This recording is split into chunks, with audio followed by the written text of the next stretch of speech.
Green coffee sa Starbucks. Sorry sa mga Lasagna dyan.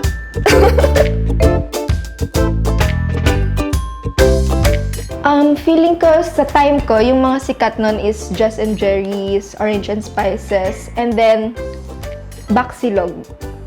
Pati Siomai Rice. Pati si pare ko eh. Nako! Let's go outside. Pero sa campus, meron kami tinatawag na upper, lower, and lowest canteen. I will tour you around sa labas. Masarap doon, syempre number 1, good taste. Until now. And then Cathy's, unforgettable, slaughterhouse.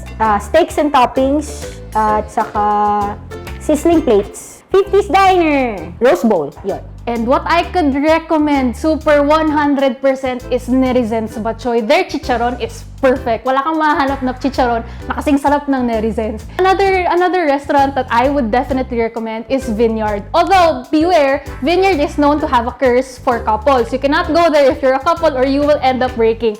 Tested and proven yan. Of course, the OG Lola's Canteen. Of course, hindi pwedeng mawawala ang Meldens. Sa UST before college, there was already car park when I entered 2007 in pharmacy. There was car park already. So, because of the very busy schedule, 7 to 7, some of the classes 7 to 7, ganyan, may mga 7 to 4. So, usually we eat in the campus na rin, in the school. And the 4th floor in main building, there was our canteen, so we would buy there. And also Mang Toots, if you guys know that, the Bananarama is famous delicacy or food there. So around UST, there's the Pitan, España, Lacson, Pinoval. There's so many, too many to mention good food in UST. I graduated 12 years ago, so I think a lot of the food restos and establishments I remember, wala na doon. Pero, like for example, there's this one small food institution inside the Ateneo. We call it Manang's. It's situated near the the covered courts. And then sa labas naman, from what I can remember, walk this way, mga Pinoy food din yon. And then Can Afford. Although I'm not sure if they still stay true to their name kasi Can Afford, parang yung adobo doon, parang 120 pesos. Tapos yung ibang dish nila 130 at yun na yung cheapest doon. So, yun. Sa Lasal, ang average na allowance namin is parang 200 to 250 per day kasi may transpo pa. Tapos, yung mga food kasi doon nag-range ng 60, 70, hanggang 150, ganun. So, Nako, per day. Actually, ang allowance ko ay per month. 4K. Imagine, 4,000. Pero sa totoo lang, during my time, carry ka ng mamuhay doon at 50 pesos per day. Kasi mga kasamahan ko pa, magagaling magluto. Kaming lahat magagaling magluto. So, diskarte yan. Diskartehan lahat ng noodles at saka ng sardinas. So, talagang diskarte talaga. Huwag ka na magpalaba, laban mo na. Kasi yun naman na nagpapahihirap. Or kaya, maglakad ka if ayaw mo mag-commute. Yan. Woo! Tipid tips! When I was in first year, I used to have 500 pesos per week. So that's how much? 50, 70 pesos a day, I guess. I had to go, dati kasi bukas pa yung CDH, which is the common dining hall. It's for everyone. Meron silang kanin. So kapag half rice ka, 3 pesos lang. Meron silang free sabaw. Ang ginawa ko kasi 10 piso na lang yung laman ko sa wallet ko at Sunday pa darating yung baon ko. Sige po, ate, pahingi po ako ng half rice. Nagpayad ako ng 3 pesos, humingi ako ng 2 bowl ng sabaw. Nakaya ko yun hanggang Sunday. Wednesday yun nangyari. As in, legit, hindi ko alam paano ako nakasurvive, pero kinaya ko yun. Kaya kung meron pa kayong other ways, guys, saludo talaga ako sa inyo. So yun, nakakayanan ko namang mag-survive at nakayanan namin namang lahat mag-survive.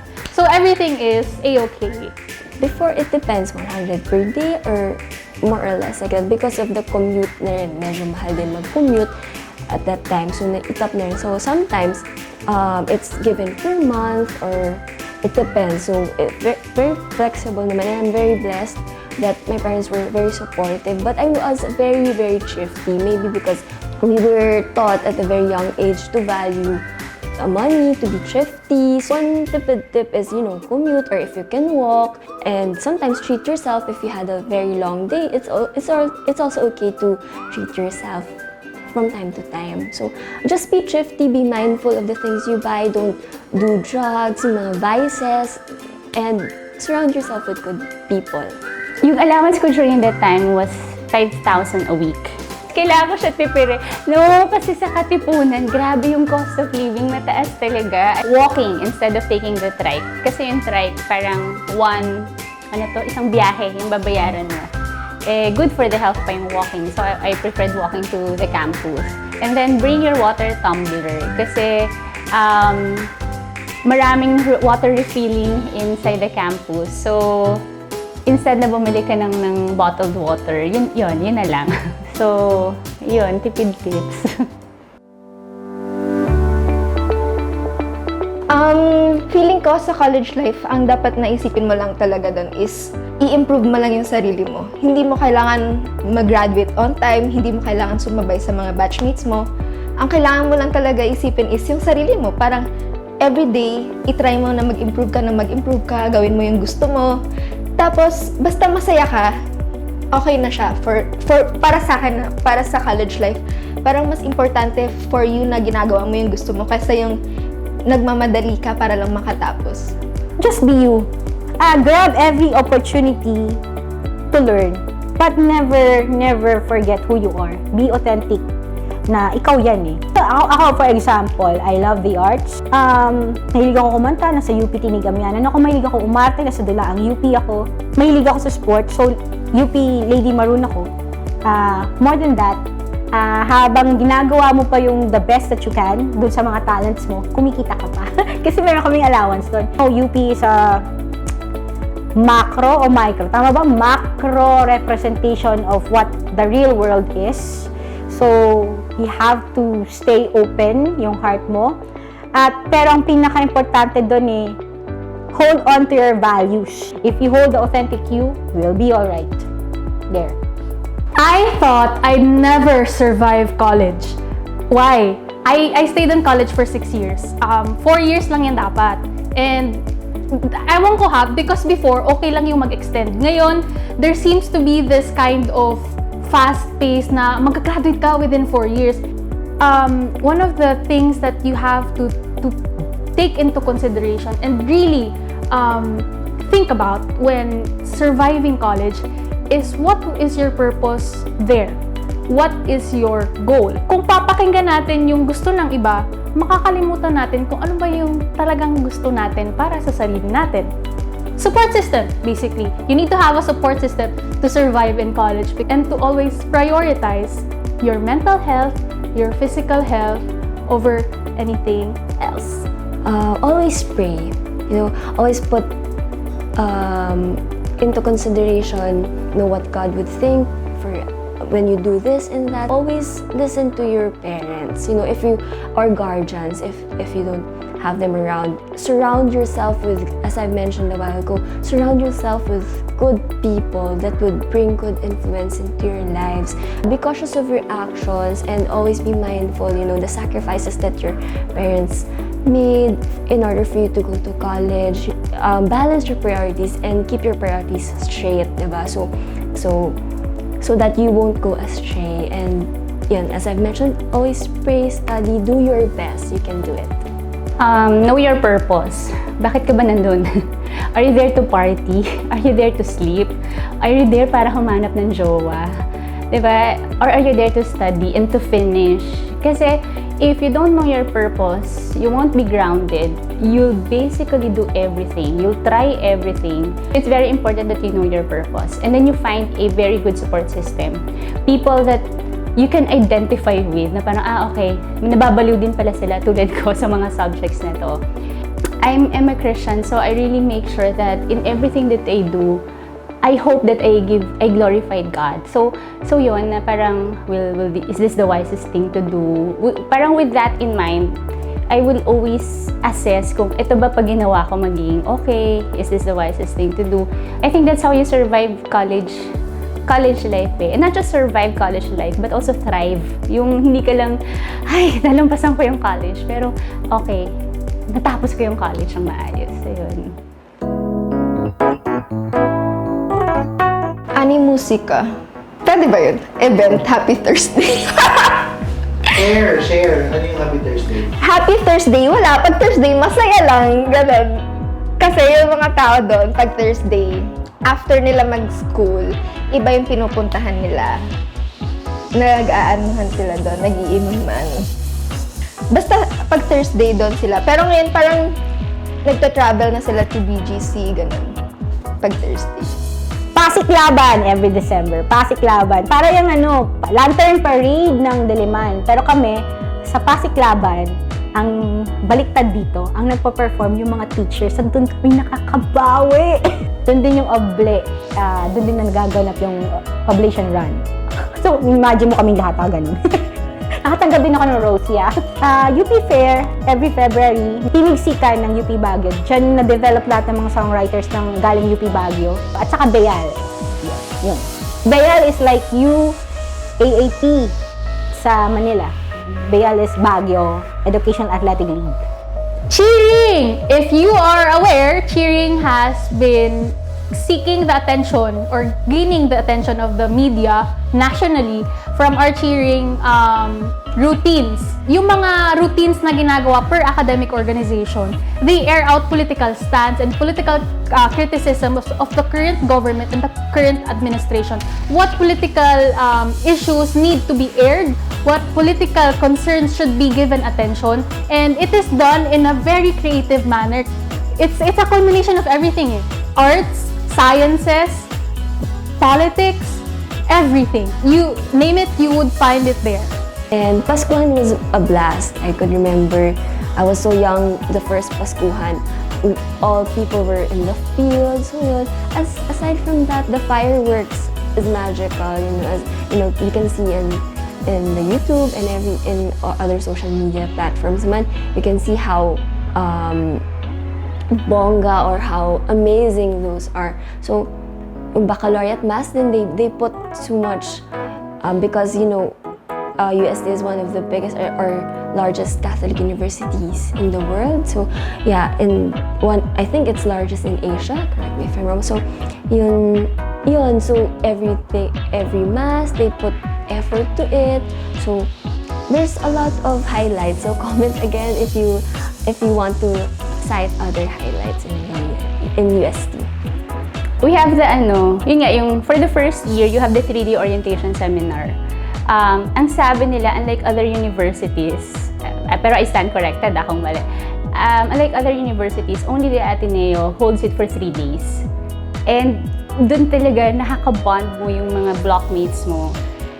For the first 2 days, tapos sa 3rd day, yung English blockmates mo. Kasi sa Ateneo, iba yung blockmates mo sa English. Parang they classified you according to your galing sa English. Yun.